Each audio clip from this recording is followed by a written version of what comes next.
తిరుమల శ్రీవారిని తెలంగాణ ఎమ్మెల్యే మల్లారెడ్డి కుటుంబం సమేతంగా దర్శించుకున్నారు. తిరుపతి సమీపంలో మల్లారెడ్డి కాలేజీని ప్రారంభించామన్నారు ఎమ్మెల్యే మల్లారెడ్డి. ఈ నేపథ్యంలో ముందుగా స్వామివారికి మొక్కులు చెల్లించుకునేందుకు వచ్చినట్లుగా తెలియజేశారు. తెలంగాణలో మల్లారెడ్డి యూనివర్సిటీని ఉన్నత స్థాయికి తీసుకువెళ్లినట్లే తిరుపతి సమీపంలో మల్లారెడ్డి కాలేజ్ ద్వారా కూడా భవిష్యత్తులో ఉన్నత విద్యను అందిస్తామని తెలియజేశారు.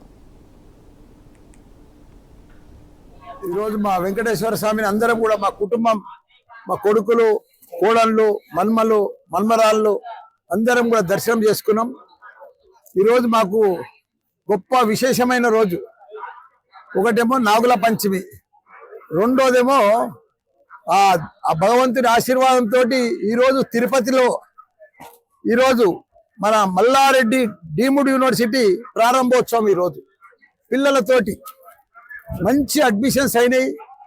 ఆ భగవంతుని దయతోటి లాస్ట్ ఇయర్ వచ్చి నా బర్త్డే అని మొక్కితే మంచి ల్యాండ్, బిల్డింగ్లు అన్ని కూడా భగవంతుడు ఆశీర్వాదంతో ఇప్పించిండు. ఈరోజు పెద్ద ఎత్తున తిరుపతిలో ఒక డీమ్డ్ యూనివర్సిటీ ప్రారంభించిన ఈరోజు పిల్లలతోటి, టీచర్లతోటి ప్రారంభోత్సవం. ఈరోజే అడ్మిషన్స్ కూడా అయిపోయినాయి.